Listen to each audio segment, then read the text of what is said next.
Welcome to this journey through one of the most disturbing cases recorded in the history of Georgia. Before we begin, I invite you to leave in the comments where you're watching from and the exact time you're hearing this narration. We're interested to know what places and times of day or night these documented stories reach. The year was 1847 when the Caldwell estate stood proudly among the sprawling cotton fields of Wilkes County, Georgia. The plantation house, with its imposing white columns and wraparound porch, was considered the jewel of the region, sitting atop a gentle hill overlooking nearly 800 acres of land. The Caldwell name carried weight in local society circles not only for their considerable wealth, but also for the twin daughters, who had become the subject of whispered conversations throughout the county. Elizabeth and Catherine Caldwell, identical in appearance down to the small birthmark above their right eyebrows, had turned 22 that spring, well past the age when most young women of their station would have been married with children of their own. What few outside the plantation knew was that behind the perfectly maintained facade of Southern gentility, a series of events had been set in motion that would eventually unravel the very fabric of the Caldwell legacy. According to county records discovered during a courthouse renovation in 1952, the twins' mother had died during their birth, leaving their father, Thomas Caldwell, to raise them alone. Thomas had never remarried, dedicating his life to his daughters and the expansion of his cotton empire. The first indication that something was amiss at the Caldwell plantation came in the form of a letter written by the family's longtime housekeeper, Margaret Sullivan, to her sister in Savannah. The letter, dated April 8, 1847, mentioned that the young missus had taken to spending unusual amounts of time in the quarters, something the master seemed strangely unconcerned about. This letter would later be discovered tucked inside a family Bible.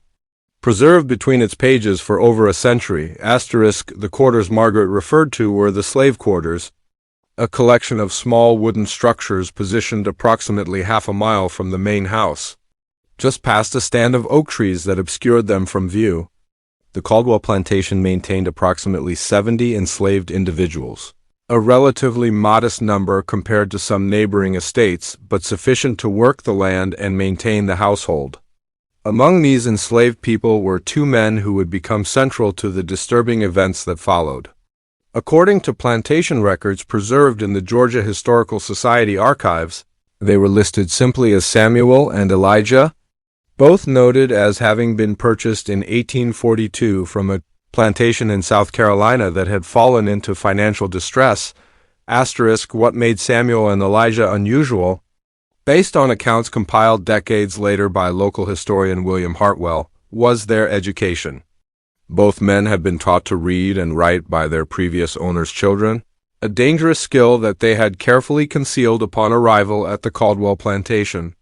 This concealment eventually failed, however, when Catherine Caldwell discovered Samuel reading a discarded newspaper in the stables, late one evening in the autumn of 1846.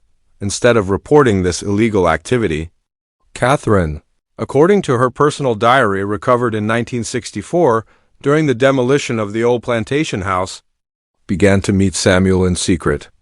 The diary entries become increasingly cryptic around this time with references to C and S, and shared understandings that no outsider could grasp.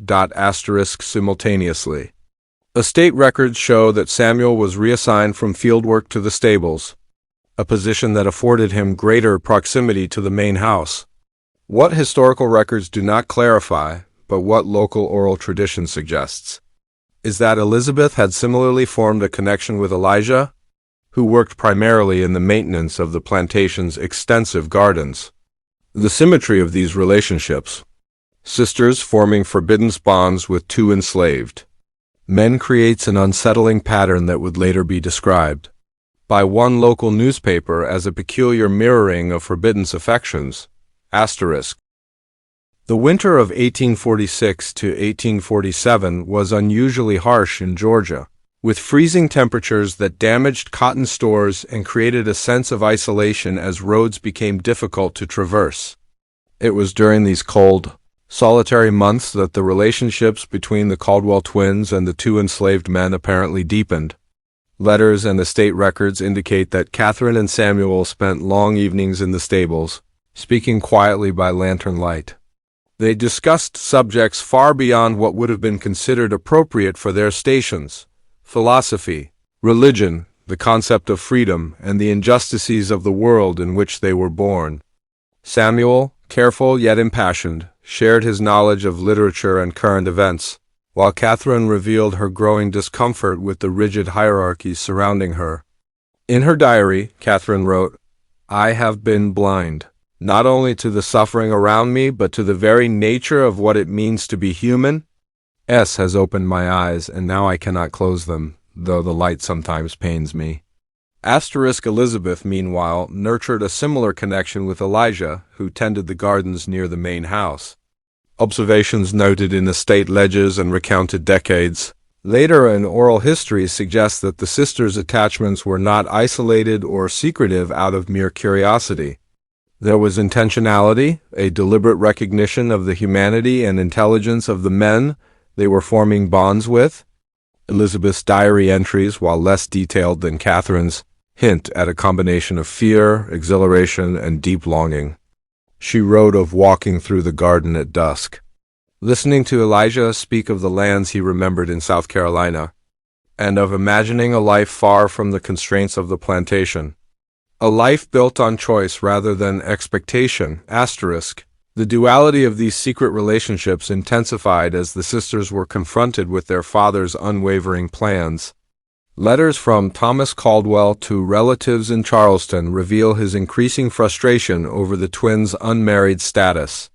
By January 23, 1847, Thomas noted in one correspondence, "Elizabeth is overcome with melancholy, while Catherine is strangely animated. I fear the isolation of this winter has affected their temperaments in opposite ways." What Thomas failed to perceive, however, was that these changes were not simply emotional swings due to cabin fever. They were the result of the sisters' engagement in a dangerous and forbidden emotional world. Their hearts and minds had moved beyond the narrow confines of Southern gentility. The first concrete evidence of the depth of these connections emerged in a series of coded messages discovered much later, pressed between the pages of a volume of poetry belonging to Elizabeth.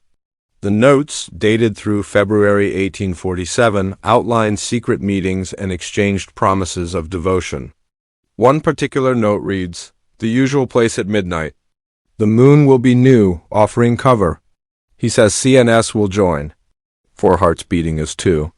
This note indicates not only the awareness of each twin regarding the other's forbidden attachment, but also an active coordination, a sense of conspiracy and solidarity that defied societal norms. The twins were operating as one unit, leveraging their identical appearances to obscure suspicion, to maintain their freedom of movement, and to preserve the secrecy of their intentions, *. This careful orchestration demonstrates a remarkable combination of courage and cunning. The Caldwell twins were aware of the immense personal and social risks. Discovery would likely lead to violent punishment for Samuel and Elijah, and total disgrace for Elizabeth and Catherine. But the sisters' resolve was unwavering, as documented in their writings and later corroborated by accounts from former household staff who observed unusual behavior and secretive movements. Their awareness of risk, paired with a strategic approach to circumventing surveillance, created a tension that would soon culminate in the first dramatic turning point of the Caldwell saga. *. The turning point in the Caldwell twins' story came on March 15, 1847, during what was intended to be a routine family dinner. Thomas Caldwell, having grown impatient with the prolonged courtship-free years of his daughters, announced with authority that he had arranged marriages for both Elizabeth and Catherine. The intended grooms were sons of prominent plantation owners in neighboring counties, men whose families would strengthen the Caldwell name and preserve their social standing. According to Catherine's diary, the announcement was met with outward composure, though she wrote, "Beneath my smile, my heart turned to stone." Elizabeth's immediate reaction was not recorded, but the subsequent events indicate that she shared her sister's silent opposition to their father's plans, *. The weight of these marriages, arranged without consent, was more than the twins could bear. Their clandestine relationships, the love they had cultivated in secret with Samuel and Elijah, faced imminent destruction if Thomas's plans went unchecked. Over the following days, the twins intensified their efforts to prepare for a life beyond the plantation, discreetly coordinating with the men they loved. The diary entries and surviving letters reveal meticulous planning. Small sums of money were hidden away. Provisions were quietly accumulated. Escape routes were memorized, and the sisters observed patrols and routines, mapping every detail of what would become their dangerous flight. 3 days after the marriage announcement, in the early hours of March 18th, a commotion shattered the fragile calm of the Caldwell estate.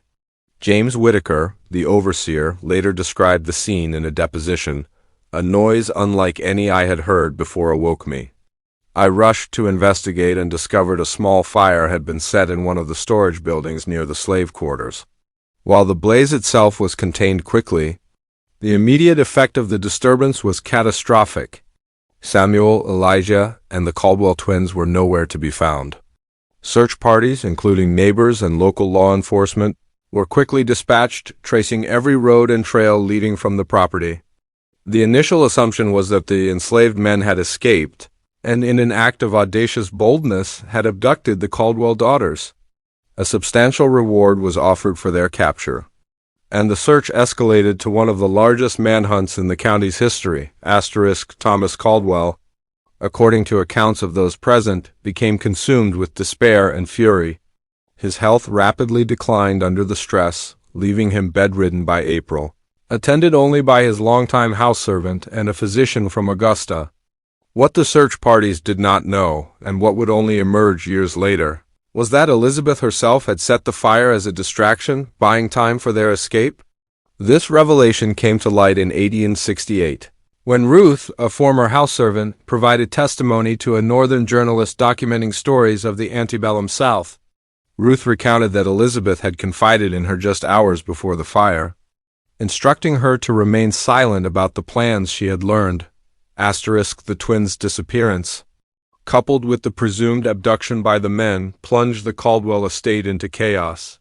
Plantation records, letters, and diaries all indicate that the events of March 18th created a profound rupture in the family's social narrative.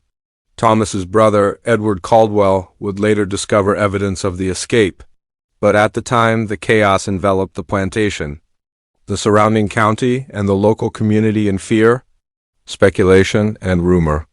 The narrative of abduction and tragedy was, for decades, the version that persisted publicly, masking the calculated bravery and agency of Elizabeth and Catherine Caldwell. The search for the Caldwell twins and the two men intensified over the following weeks, consuming the attention of local authorities and plantation owners alike. Word spread rapidly throughout Wilkes County and neighboring counties, carried on horseback and by word of mouth, fueled by panic, curiosity, and outrage. Rumors flourished. Some claimed the daughters had been kidnapped by the enslaved men in an act of vengeance. Others whispered about more sinister plots involving neighboring families. The frenzy obscured the truth, which, unknown to all, was that the four individuals had orchestrated a carefully planned escape, one that required precise timing, secrecy, and daring beyond imagination. Thomas Caldwell's condition deteriorated rapidly during the search. Letters he attempted to write to relatives during this period reflect his growing despair. In one, he confided that the situation was beyond his comprehension. How could such loyalty and duty as I have nurtured in them be turned against me in this manner? The betrayal is incomprehensible, yet it pierces my very soul. He remained bedridden for days, attended only by his house servant and a physician called in from Augusta. By May 2, 1847, the stress of the search, the uncertainty of his daughter's fate, and the perceived dishonor to the Caldwell name culminated in a collapse. His physician noted a paroxysm of rage followed by what was then termed apoplexia, sudden stroke, and Thomas Caldwell passed 3 days later, leaving the estate under the care of his brother Edward Caldwell. Traveling from Charleston to assume management, found himself faced not only with grief, but with the task of untangling the chaotic aftermath of the escape. It was during his methodical review of Thomas's study that he discovered a small wooden box, innocuously hidden among personal papers. Inside, he found what appeared to be crudely drawn marriage certificates, bearing the names of Elizabeth and Elijah Davis and Catherine and Samuel Johnson, dated March 17, 1847. Accompanying the certificates was a letter from Catherine explaining the deliberate planning behind the escape, the love that bound the couples together, and their desire to leave the plantation rather than submit to arranged marriages and social expectation. The revelation of the wooden box presented Edward with a moral and social dilemma of immense complexity. The official story of abduction and presumed murder by the men had already been circulated and largely accepted. To reveal the truth would bring shame upon the family name, undermining not only his brother's memory but his own standing within Charleston society. After consulting legal advisors and family connections, Edward chose to bury the evidence, sealing the box and preserving the lie. Publicly, he maintained the narrative of abduction, ensuring that the search continued under the false assumption that the twins and their partners were missing, possibly dead. Meanwhile, the four fugitives had embarked on a perilous journey north. Traveling by night and hiding by day, they navigated the dense forests, swamplands, and unsettled roads of Georgia, moving deliberately toward safer states. The coordination required to avoid capture while maintaining morale and supplies was extraordinary.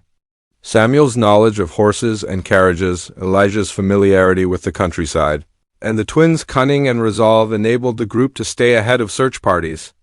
Their escape was not merely an act of defiance.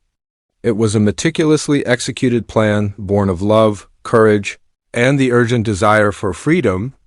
Through this journey, the true nature of their relationships became even more apparent. Each member of the quartet displayed loyalty and ingenuity, supporting one another emotionally and physically. The escape underscored the depth of commitment between the sisters and their partners, and it highlighted the extraordinary risks inherent in defying both the law and social norms of the antebellum South. By leaving the plantation, they were not only rejecting their father's authority but challenging the foundations of a society structured on control, ownership, and racial hierarchy. The Caldwell Quartet's journey north was a delicate balance of stealth, strategy, and sheer determination. For weeks, they traveled mostly under the cover of darkness, hiding during daylight in barns, abandoned cabins, and dense forest underbrush.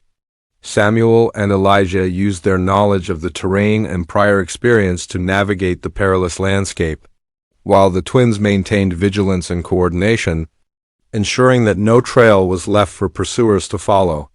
Letters discovered decades later, along with Samuel's own journal entries, reveal the anxiety that accompanied every step of the escape.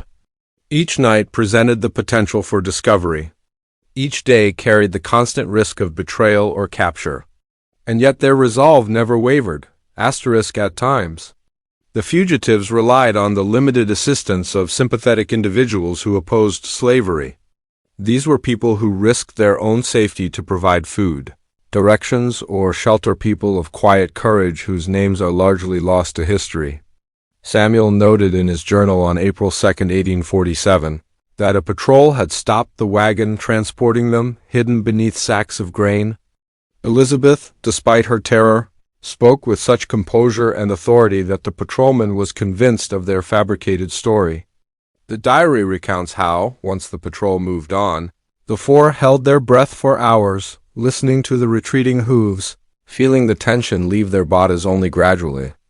These episodes exemplify not only the danger they faced but the ingenuity, calm under pressure, and collaboration that defined their escape.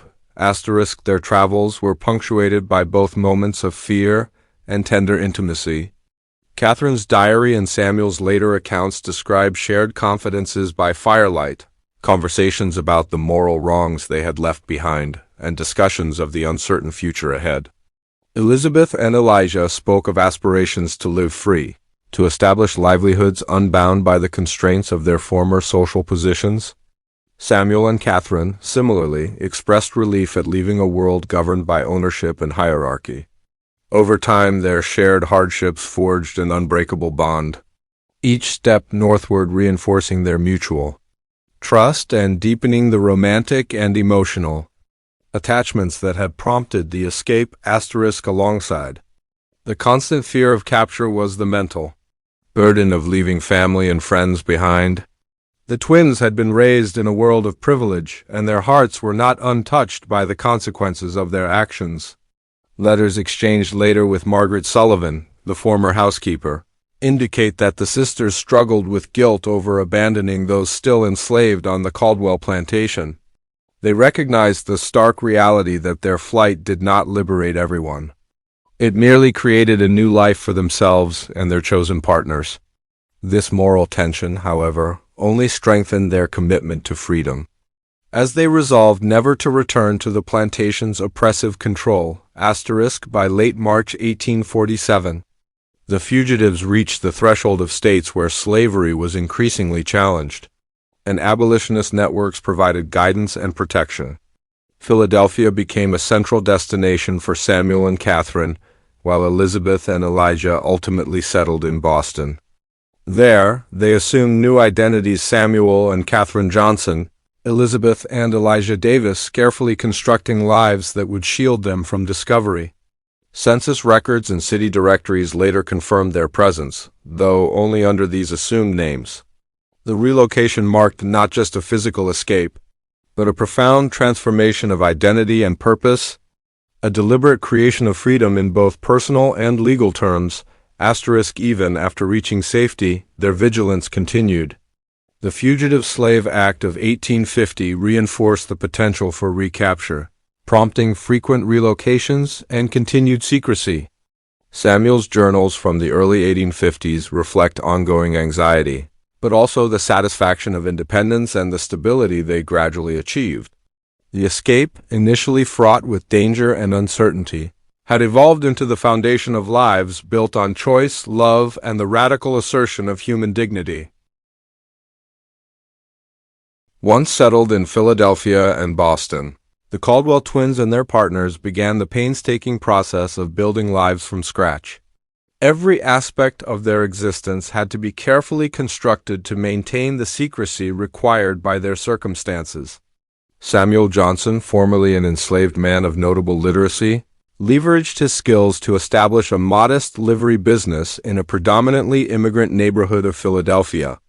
The business not only provided financial stability, but also offered a measure of social camouflage, allowing the family to integrate without drawing unwanted attention. Meanwhile, Catherine Johnson worked tirelessly as a seamstress, balancing the demands of her trade with the responsibilities of raising 3 children, all while maintaining a constant awareness of the potential for detection and recapture. In Boston, Elizabeth and Elijah Davis found relative safety in a smaller farming community. Elijah applied his knowledge of carpentry and cabinetry, skills honed while on the Caldwell plantation, to provide for the family. Elizabeth supplemented their income by teaching reading and arithmetic to local children, extending the gift of literacy and knowledge she had observed in Samuel and Elijah. These roles not only offered financial support, but also contributed to the development of their local communities, establishing the twins as figures of quiet influence and moral example. Their lives were defined by careful planning, discipline, and the ongoing balancing of anonymity with engagement in the wider world. Despite the physical separation between the Johnsons and the Davises, the bond between the sisters remained unwavering. Letters discovered decades later reveal the depth of communication maintained over years, including mutual concern for each other's welfare, updates on family affairs, and philosophical discussions about morality, freedom, and the lingering effects of slavery on Southern society. This sustained correspondence underscores the extraordinary intimacy and trust between Elizabeth and Catherine, a continuity of relationship that endured even as the constraints of their new lives demanded discretion and caution. They were not only sisters but co-conspirators in a shared history of defiance and courage. Their experiences were also shaped by the broader socio-political climate. The Fugitive Slave Act of 1850 represented a constant threat, necessitating vigilance and sometimes prompting relocation. Samuel Johnson's journal entries from this period describe both the anxiety of living under such a law and the relief of community support from abolitionist networks. These networks provided not only practical assistance, such as safe houses and guidance, but also moral reinforcement, affirming the righteousness of their actions and the legitimacy of their claim to freedom. The twins and their partners lived in a state of cautious optimism, navigating a world still hostile to their very existence as free people of color with Southern origins, beyond survival. The twins and their partners actively sought avenues to shape the world according to their moral convictions. Catherine and Elizabeth contributed, often anonymously, to abolitionist publications such as The Liberator, offering first-hand accounts of the corrosive effects of slavery on both the enslaved and the enslavers. These writings, though unsigned, communicated a profound critique of the social order they had left behind, transforming personal experience into moral argument. In their letters, the sisters emphasized that the corruption inherent in the system of slavery extended beyond physical domination. It also warped conscience, constrained empathy, and poisoned familial relationships, particularly in households such as the Caldwell estate, where privilege masked the inhumanity of the institution. By the mid-1850s, the families had established a fragile stability, blending the necessity of secrecy with the cultivation of home, work, and moral purpose. They had transformed from fugitives into contributors to their communities, balancing the ongoing anxiety of potential exposure with the satisfaction of self-determination. Every success, every measured step toward independence, was both a triumph over their past oppression and a testament to the foresight, courage, and resilience that had carried them from the hills of Georgia to the urban north. The years following the establishment of their northern households were marked by both personal growth and ongoing vigilance. Samuel Johnson, despite the relative security of his Philadelphia livery business, continued to record the minutiae of daily life in his journal, a habit that reveals both his intelligence and the ever-present awareness of potential threats. In entries spanning the early 1850s, he documented not only financial matters, supplies, and transactions, but also the subtle dynamics of neighborhood relationships, noting sympathetic neighbors, cautioning against unfamiliar faces, and reflecting on the moral implications of his past life under slavery. These writings offer a rare perspective on the life of a formerly enslaved man actively shaping a free existence, balancing survival with the pursuit of dignity and purpose. Catherine Johnson's role within the family and community remained multifaceted. Beyond her work as a seamstress, she assumed the responsibilities of mother, educator, and moral guide for her children. Letters preserved in historical archives indicate that she placed immense emphasis on literacy and education, ensuring that her children received knowledge that had been so cruelly denied to their predecessors. Her approach combined rigorous discipline with emotional support, fostering resilience and independence in the next generation. Meanwhile, her correspondence with Margaret Sullivan, the former housekeeper of the Caldwell estate, suggests that Catherine maintained a discreet but persistent engagement with the events she had left behind, staying informed about her father's family and their ongoing affairs while carefully preserving her own anonymity. Elizabeth and Elijah Davis, in Massachusetts, experienced a parallel trajectory. Elijah's carpentry work gained him respect within the local community, providing both income and a measure of social standing that was remarkable for a couple originating from the slaveholding South. Elizabeth's teaching extended her influence, shaping young minds and embedding values of literacy, critical thinking, and moral responsibility.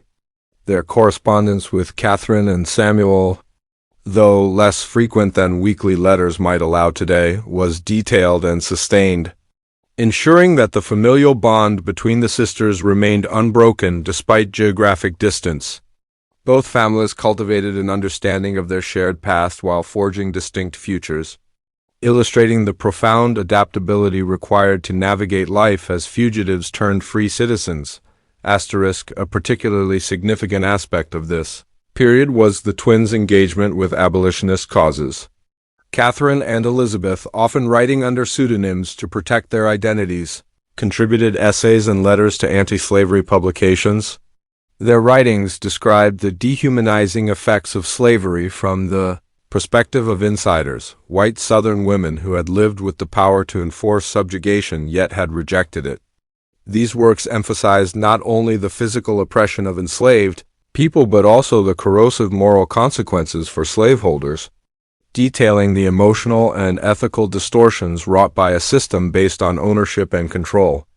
In this way, the twins converted personal experience into moral advocacy, their stories becoming instruments of social critique and reform. Despite the stability of their new lives, anxiety remained a constant companion. The Fugitive Slave Act of 1850 intensified the stakes, casting a shadow over even the simplest activities. Travel required careful planning, meetings with friends and supporters needed discretion, and the ongoing threat of bounty hunters necessitated vigilance. Samuel's journal entries repeatedly note the psychological weight of freedom, the relief of independence intertwined with the perpetual fear of being forcibly returned to bondage. Even as the twins and their partners built homes, businesses, and families, the specter of their past lingered, reminding them that the journey to safety had been just the first of many trials. The Civil War, erupting in 1861, brought a new and complex layer to the lives of the Johnsons and the Davises. Though geographically removed from the immediate conflict, the war's moral and political ramifications resonated deeply with them. Samuel Johnson, in particular, recorded in his journal the tension between hope and apprehension as the nation fractured.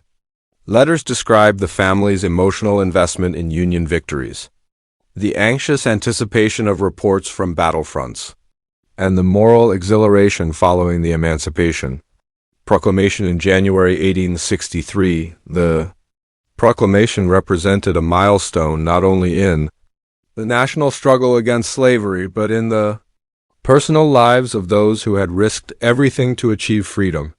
Samuel wrote of the day in almost reverent terms. "E and I celebrated quietly, unable fully to express what this day means to us, who have lived both sides of this terrible divide." Catherine and Elizabeth recognized that the war's progress could influence their security and that of their families. Although the immediate threat of recapture diminished as the Union advanced, the ongoing chaos and instability of the wartime environment imposed practical challenges. Supplies became more difficult to obtain, communication networks were strained, and news arrived sporadically, leaving families dependent on intermittent letters and community networks for information. Despite these difficulties, the sisters continued their moral and civic engagement, contributing anonymously to abolitionist publications and providing guidance to fellow fugitives and displaced families. Their experiences lent authority and authenticity to the letters, essays, and commentaries that critiqued both the Southern slaveholding society and Northern complicity in allowing slavery to persist. The war years also brought personal losses and reminders of human vulnerability. Samuel Johnson, despite his intelligence and careful planning, contracted illnesses that occasionally left him incapacitated. His journal entries detail periods of anxiety over his health and the potential disruption it could cause to the family's welfare.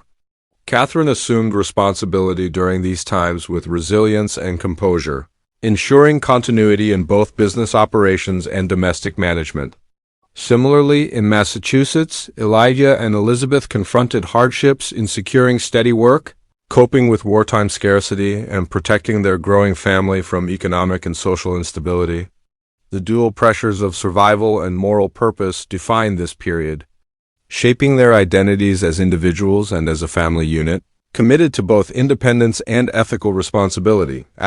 Despite physical separation, the emotional bond between the sisters remained unbroken.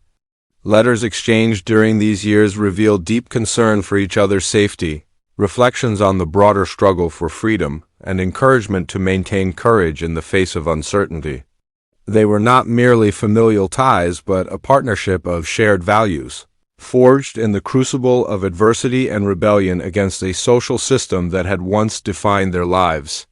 The twins' correspondence also offers insight into their nuanced understanding of freedom not merely as escape from bondage, but as a continual negotiation between autonomy, safety, and moral conscience. By the end of the Civil War in 1865, the Johnson and Davis families had achieved relative security, though the psychological scars of decades spent fleeing and surviving remained. The war's end provided not only legal affirmation of freedom, but an opportunity to consider returning to the South to confront the past directly. It was this post-war period that prompted Katherine Johnson's fateful return to Georgia, seeking closure, the retrieval of personal belongings, and perhaps a reckoning with the remnants of the Caldwell estate. Her journey south would reignite dormant tensions, confront the lingering weight of secrecy, and further complicate the already extraordinary narrative of the Caldwell twins. Katherine Johnson's return to Georgia in 1865 was a journey both physical and emotional, laden with the weight of memory, secrecy, and the unresolved fragments of her past. Traveling discreetly, she arrived at the remnants of the Caldwell estate, now a shadow of its former grandeur. The cotton fields that once stretched endlessly across the horizon had been reduced, portions left fallow or repurposed for new uses, the white-columned mansion long gone. The once structured order of the plantation, its overseers, the regimented labor, the social hierarchy had crumbled. Katherine's arrival, though quietly executed, was fraught with tension, for she knew that the legacy of her departure, the myth of her abduction, still dominated the narratives maintained by her uncle Edward and those who remained in Wilkes County. Edward Caldwell, who had inherited the estate after Thomas Caldwell's death, met with Katherine under conditions carefully negotiated. Contemporary accounts suggest the meeting lasted hours, the dialogue intense and occasionally heated. Edward, despite the passage of nearly 2 decades, was visibly unsettled by the presence of his niece, the very person whose disappearance had caused him immense grief and concern. Katherine, using the identity of Margaret Johnson, had returned not only to reclaim material traces of her past, but to seek validation, understanding, and closure. Her motivations were layered: a desire to retrieve personal items, to correct historical misconceptions, and perhaps most profoundly, to confront the emotional residue left by the loss of family, home, and the certainty of her early life. The contents of the meeting, later revealed in letters preserved by Edward's family, highlight the moral and psychological complexity of the encounter. Katherine disclosed that she and her sister had survived, built new lives, and raised families in freedom, effectively dismantling the myth of abduction and presumed death. She sought acknowledgement from Edward of the choices made by herself, Elizabeth, and the men they had loved, choices rooted in principle, love, and the pursuit of moral justice. Edward's response, however, was one of cautious pragmatism and familial reputation. He offered her a substantial sum in exchange for continued silence, reflecting the persistent tension between truth and social appearance, between acknowledgement of the extraordinary courage of the twins and the desire to preserve the family's public image. Following the meeting, Katherine returned to Philadelphia, accepting Edward's terms. Though the encounter left a lingering emotional and ethical burden, Samuel's journal describes her return as bittersweet, the relief of closure, intermingled with frustration at the continued concealment of truth. Katherine's motivations, both protective and assertive, exemplify the delicate balancing act the family had maintained for nearly 2 decades, freedom gained at immense personal risk, and history managed with extraordinary care. Her decisions underscore the reality that the Caldwell twins' story was not merely about escape, but about navigating the complex moral landscape of a society built on inequality and the dangers inherent in defying it. Katherine's visit did not alter the public record. The legend of the abducted twins persisted, reinforced by the absence of contradictory evidence and the deliberate obfuscation by Edward Caldwell. Local memory transformed the story into myth, adding speculative and supernatural elements over time. By the turn of the century, the narrative had solidified in public consciousness as a tale of tragedy, mystery, and intrigue, the full moral and human dimensions obscured by myth-making. Selective memory and the passing of those who knew the truth, asterisk yet. Private documentation, the diary of Catherine Samuel's journals. Letters exchanged with Elizabeth continued to preserve the real story. These artifacts, often hidden or dispersed across locations, became the backbone of later historical reconstruction, enabling scholars in the mid-20th century to reconstruct the events of March 1847 with remarkable clarity. They revealed not only the logistical details of escape but the moral courage, emotional depth, and strategic intelligence required for such an audacious act of defiance against entrenched social norms. Asterisk. The post-war decades were marked by quiet but determined lives for both the Johnson and Davis families.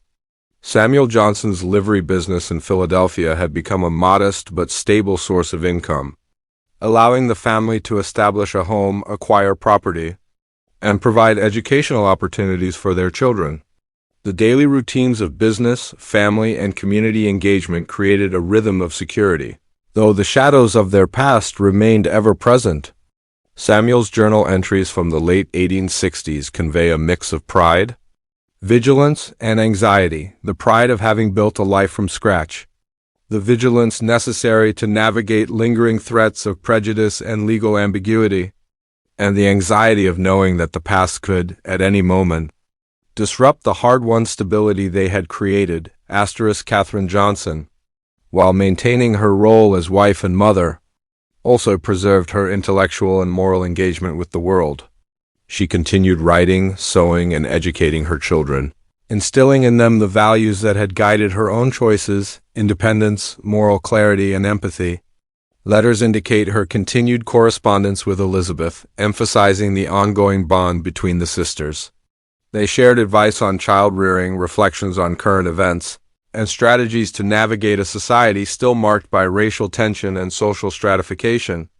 The twins' commitment to one another, forged in secrecy and danger, endured across state lines and decades, a testament to the strength of their familial and moral connection. Asterisk. In Massachusetts, Elizabeth and Elijah Davis cultivated a rural household that balanced self-sufficiency with engagement in local communities. Elijah's carpentry work provided economic stability, while Elizabeth's teaching extended her influence, shaping local children's literacy and moral education. Their letters to Catherine and Samuel reveal a deep awareness of the broader social context, as well as strategies for protecting their family from lingering prejudice. Their correspondence also indicates an evolving sense of identity, once fugitives in a hostile world. They now navigated the challenges of freedom with thoughtfulness and prudence, determined to build legacies of integrity and resilience. Asterisk. The 1870s brought both continuity and loss. Samuel's sudden death in 1873, likely from pneumonia, destabilized the household in Philadelphia. Catherine, widowed at 50, assumed responsibility for both business and family. Her journal entries reflect grief, resilience, and a determination to ensure her children's security. She continued operating the livery business with the help of her eldest son until 1881, when she sold it and relocated to upstate New York to live with her daughter.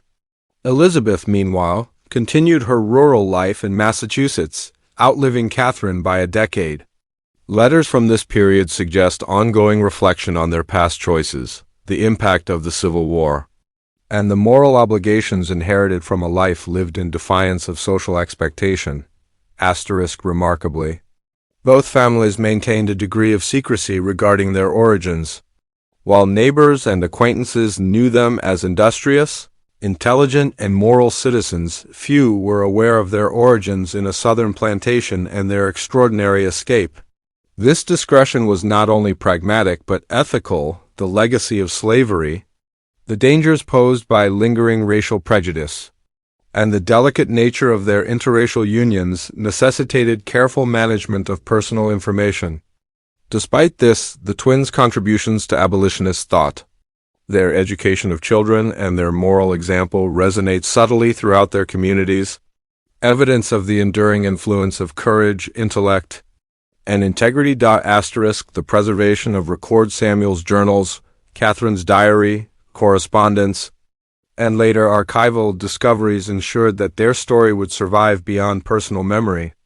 These documents, sometimes hidden for decades, allowed historians in the mid-20th century to piece together the extraordinary narrative of resistance, love, and moral courage that defined the Caldwell twins incident.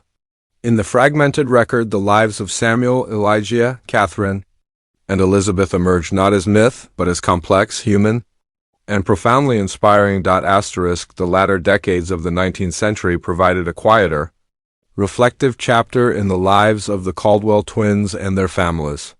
Yet the echoes of their early choices continued to shape their identities.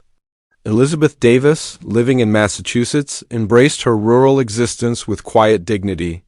She had established a farm with Elijah, balancing agricultural work with the education of their children, instilling in them not only practical skills but the principles that had guided her own life: moral courage, independence, and integrity.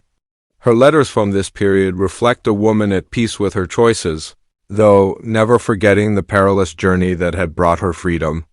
She wrote of tending fields, assisting neighbors, and teaching children, embedding herself within a community that would never suspect the extraordinary story behind her. Composed exterior. Catherine Johnson, meanwhile, navigated her own path with similar resolve. After selling the Philadelphia livery business in 1881, she moved to live with her daughter in upstate New York. Though removed from the bustling city life that had once marked her independence, she continued to provide guidance and support to her family, drawing on the lessons learned during decades of careful planning, escape, and adaptation. Samuel's death years earlier had been a profound loss, yet Catherine's resilience enabled her to maintain stability for her children, ensuring that the sacrifices of their parents were not rendered meaningless by misfortune. Her letters and journals from this period reveal a mix of nostalgia, caution, and enduring commitment to the values that had shaped their flight from Georgia. A notable aspect of both families' later years was the sustained effort to maintain secrecy regarding their origins. They lived within communities that accepted them as industrious, moral, and respectable, but few knew the complexities of their past. Their extraordinary escape from the Caldwell estate, the deliberate subversion of social and racial expectations, and the creation of new identities remained largely hidden. This discretion reflected both pragmatic necessity and ethical awareness, recognizing the danger and social stigma that disclosure could provoke. The twins' past could not be publicly celebrated without risk, yet it remained a source of private pride and moral grounding. Historical reconstruction of their lives became possible only through the survival of carefully preserved artifacts. Samuel Johnson's journals, Catherine's diary, letters between the sisters, and later donations to historical societies allowed historians to piece together the narrative of escape, love, and moral courage. Each discovery added layers of detail, revealing not only the logistical ingenuity required for their flight, but the profound ethical considerations that guided every decision, from coded messages to meticulous planning, from concealment to public reinvention. These documents provide a window into the lives of individuals who dared to reject the society they were born into, and carve out lives defined by conscience rather than privilege. By the closing years of the century, both families had firmly established themselves in their new lives. Elizabeth's death in 1900, surrounded by children and grandchildren, marked the culmination of a life that had defied expectation while creating tangible legacies of freedom, education, and moral principle. Catherine's death a decade earlier reflected a similar trajectory of resilience and commitment to the values that had shaped her daring choices.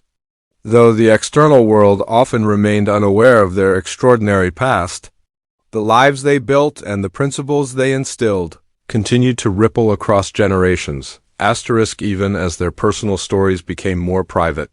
Fragments of their lives, letters, diaries, and artifacts continued to resurface, ensuring that historians could reconstruct the narrative with increasing clarity. The Caldwell twins' story, once obscured by myth, misrepresentation, and deliberate concealment, gradually emerged as a profound testament to the possibilities of moral courage, love, and human resilience in the face of rigid societal structures. The dawn of the 20th century brought with it the slow but steady unraveling of the myth that had surrounded the Caldwell twins' story for over half a century. The narrative that Elizabeth and Catherine had been abducted and likely murdered remained firmly entrenched in Wilkes County folklore, yet outside of Georgia, fragments of truth persisted quietly in letters, journals, and the memories of descendants. Scholars and genealogists who began piecing together local histories often stumbled upon references to the Johnson and Davis families in Philadelphia and Boston, their industriousness and moral integrity noted but divorced from the extraordinary circumstances that had enabled their survival. These incidental records, while not explicitly revealing the twins' origins, formed the foundation for later historical inquiry and eventual reconstruction of events. Artifacts played a pivotal role in challenging the accepted narrative. The discovery of Catherine's diary in 1964, embedded within a hidden compartment in the demolished Caldwell plantation, provided a first-hand account of her thoughts, fears, and motivations during the months leading up to their escape. Written with clarity, intellect, and a moral depth that belied her youth, the diary illuminated not only the practical details of planning and executing their flight from Georgia, but also the philosophical and emotional transformations that the twins underwent.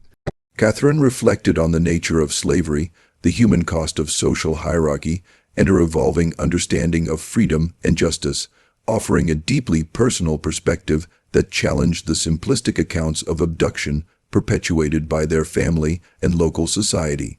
Samuel Johnson's journals complemented these revelations, chronicling the northern lives of the escapees with attention to detail, emotion, and moral reflection. From the tense journey north, traveling by night and hiding during daylight, to the painstaking establishment of new identities and livelihoods, Samuel's writing preserved the practical ingenuity and resilience required to navigate a hostile world. His entries reveal the psychological burden of constant vigilance, the emotional complexity of raising children while under threat, and the enduring love and partnership he shared with Catherine. In these journals, historians could see the human cost of freedom and the extraordinary courage required to sustain it. Correspondence between Elizabeth and Catherine over decades further illustrates the depth of their bond and the continuity of their moral purpose. These letters, often written under pseudonyms and carefully concealed, conveyed practical advice, emotional support, and shared reflection on the broader social and political landscape. They demonstrate that, despite physical separation and the necessity of secrecy, the sisters maintained a collaborative and mutually reinforcing approach to the challenges of freedom.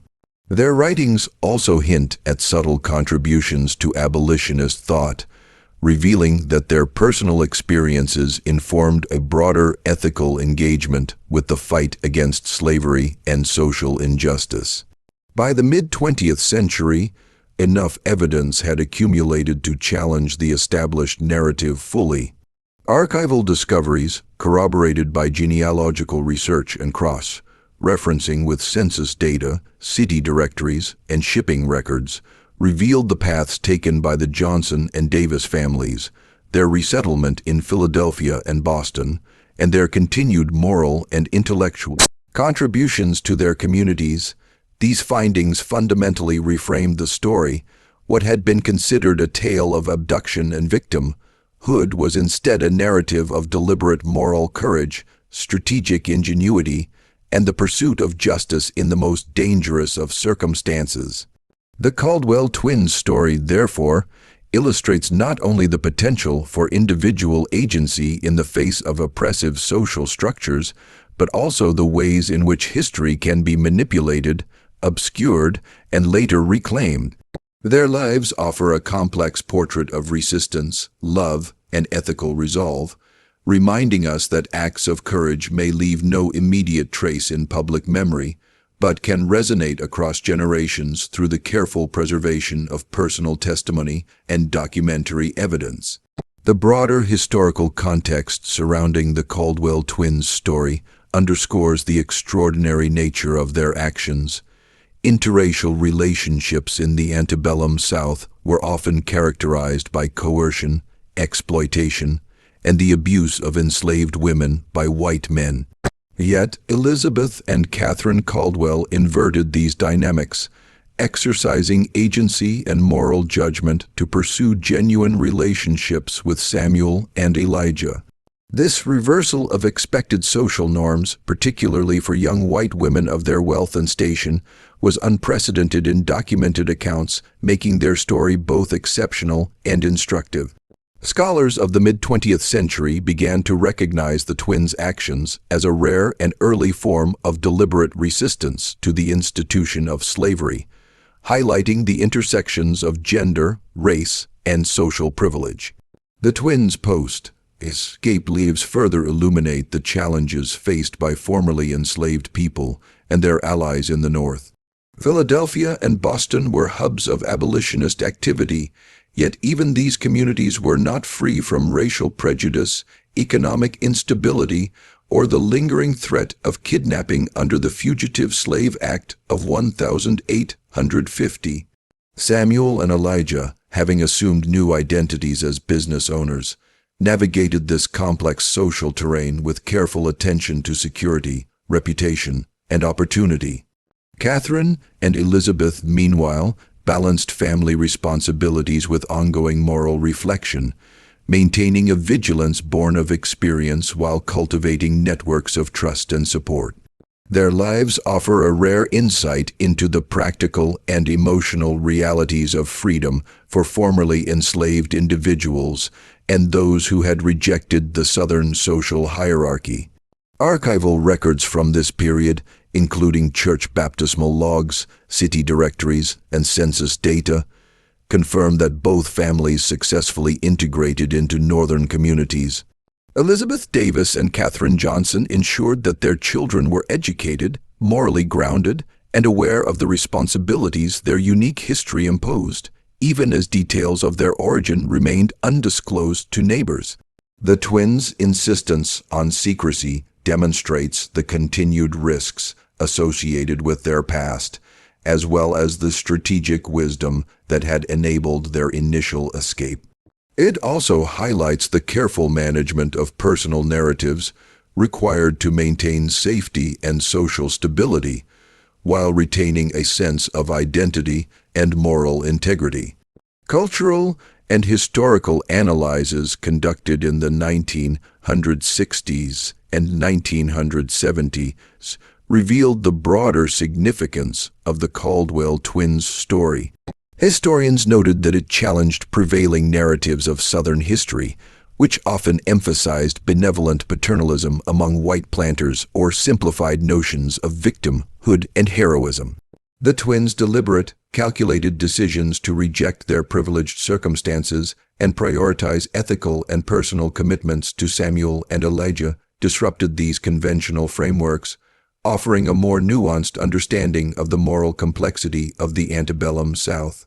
Scholars emphasize that the story exemplifies individual moral awakening, the power of love to transcend socially imposed boundaries, and the dangers inherent in defying systemic oppression. Oral histories collected from descendants in the 1970s further enriched the narrative.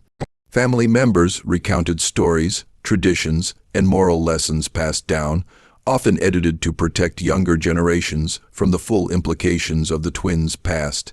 Even in these retellings, the themes of courage, choice, and moral integrity remained central. These accounts, when combined with documentary evidence, provide a multi-layered understanding of how the Caldwell twins' actions reverberated across time, affecting both family consciousness and historical scholarship. The enduring fascination with the Caldwell twins' story stems not only from the dramatic circumstances of their escape, but also from the profound ethical questions it raises.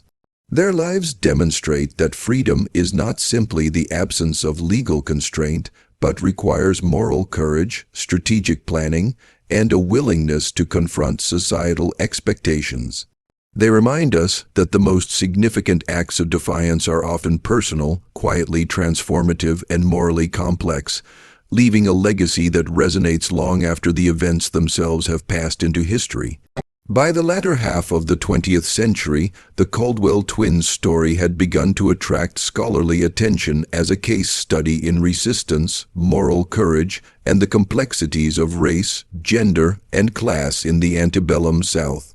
Academic research emphasized that Elizabeth and Catherine Caldwell's actions were not impulsive or purely emotional. They reflected careful deliberation, ethical consideration, and strategic execution. The twins had risked everything, their lives, their families, and the fragile stability of the enslaved men they loved, in order to assert their agency in a society that demanded absolute conformity to racial and social hierarchies. Historians recognized that their escape represented a radical, morally driven intervention within the oppressive system into which they had been born. The uncovering of key artifacts, including Catherine's diary, Samuel Johnson's journal, and letters between the sisters, allowed for a reconstruction of events that emphasized both the logistical and emotional dimensions of the escape. Each document revealed details that previous generations had either ignored or deliberately suppressed: the coded messages arranging secret meetings, the meticulous planning for travel north, the psychological strain of living in constant secrecy, and the moral deliberations surrounding the implications of leaving behind a world built on slavery. These records collectively offer insight into the extraordinary courage, intellect, and ethical awareness required to undertake such a daring act. The narrative also highlights the twins' enduring moral compass, as seen in their ongoing contributions to abolitionist thought and their care for community in the North. Writing anonymously for abolitionist publications, the sisters described the psychological and ethical costs of slavery from the perspective of individuals raised within it. Their letters and essays critiqued the institution not only for the suffering it inflicted on the enslaved, but for its corrupting effect on the enslavers, emphasizing that moral awakening required a conscious rejection of privilege, coercion, and complicity. These writings, though largely unpublished in their time, demonstrate that Elizabeth and Catherine's resistance extended beyond personal liberation. It became an ethical intervention aimed at transforming the world around them. Family oral histories further illustrate the impact of the Caldwell twins' choices. Descendants recall stories emphasizing integrity, resilience, and moral courage, often told in a manner that highlighted virtue and discretion without revealing the full historical circumstances. These narratives reveal how the twins' example shaped the values and identity of future generations, embedding a consciousness of justice, personal responsibility, and ethical courage into family memory. Even as public awareness of the story remained limited, the moral and intellectual influence of Elizabeth and Catherine Caldwell persisted, guiding decisions, inspiring action, and shaping attitudes toward both freedom and responsibility. Modern historical interpretation situates the Caldwell twins within a broader discourse on resistance to slavery and the moral agency of women in oppressive systems. Their story challenges simplified binaries of oppressor and oppressed, illustrating that ethical action may emerge from within structures of power and privilege. By rejecting a life of comfort and social conformity, the twins enacted a deliberate moral choice that defied social expectations and legal constraints, demonstrating that personal integrity and compassion can exist even in contexts designed to suppress them. In the end, the Caldwell twins' story resonates because it is deeply human. It combines fear, love, risk, intelligence, and moral deliberation into a narrative that transcends its historical moment. It invites reflection on the ethical challenges faced by all individuals and communities when confronting injustice, demonstrating that courage and integrity are often measured not by grand gestures, but by the quiet, resolute choices made in moments of peril. Their journey from the cotton fields of Georgia to the communities of the North remains a testament to the transformative power of conscience and the enduring impact of ethical action. The story of the Caldwell twins concludes not with a dramatic confrontation or public revelation, but with the quiet persistence of memory, legacy, and moral consequence. Elizabeth and Catherine Caldwell, through their audacious choice to abandon the world of wealth, privilege, and entrenched oppression, created lives defined by conscience, courage, and love. In doing so, they left behind a narrative that challenged not only their contemporaries, but generations of historians, scholars, and descendants to reconsider the very definitions of freedom, morality, and agency. Their decision, taken in the dark hours of March 1847, reverberates across time as a testament to the human capacity for deliberate ethical action in the face of overwhelming social pressure. The surviving artifacts of their lives, diaries, journals, letters, baptismal records, census entries, and family recollections, offer more than mere documentation. They provide intimate glimpses into the moral and emotional landscape of individuals navigating the treacherous boundaries of race, gender, and class. Catherine's diary, Samuel's journals, and the letters exchanged between the sisters reveal careful planning, sustained vigilance, and emotional depth that underscore the calculated bravery of their escape. The coded notes, hidden compartments, and concealed correspondence testify to the high stakes involved. Discovery could have meant death for the enslaved men, social ruin for the sisters, and the extinguishing of the possibility of a future defined by love and freedom. The twins' continued vigilance in the North, their work within abolitionist circles, and their careful nurturing of their children underscore a life lived with moral intent. Elizabeth and Catherine fostered intellectual and ethical development in themselves and those around them, leaving a legacy that is not measured in monuments or fame, but in the moral example passed down to successive generations. Their courage in redefining their own destinies and the lives of those they loved demonstrates the transformative power of individual conscience. Even in a society structured to punish deviation from racial and gender norms, they exercised moral agency, demonstrating that ethical action is possible even in the most constrained circumstances. Equally significant is the way history itself responded to their story. For over a century, the official narrative obscured the truth, portraying the twins as victims of abduction, their lives assumed lost to violence. Only through the careful discovery of diaries, letters, and legal records did historians begin to uncover the true complexity of their choices. This process highlights the fragility of historical memory, the ways in which stories are shaped by those left behind, and the necessity of rigorous scholarship to recover voices silenced by time, fear, and social convention. The Caldwell twins' story reminds us that history is not merely a collection of events, but a series of ethical and moral reckonings that require attentive interpretation. Finally, the Caldwell twins leave us with a profound ethical question: what would we risk to act in accordance with our conscience? Their lives illustrate that freedom is not simply the absence of constraint, but the exercise of deliberate, morally guided choice. Elizabeth and Catherine Caldwell stepped into the unknown not for wealth, power, or recognition, but for love, justice, and the recognition of human dignity. Their legacy endures, a whisper from history that continues to inspire courage, reflection, and the recognition that even in the darkest and most constrained circumstances, moral awakening is possible. In the end, the Caldwell twins' story is not only about the past. It is a timeless meditation on choice, conscience, and the enduring human capacity to act rightly even when the consequences are profound and perilous.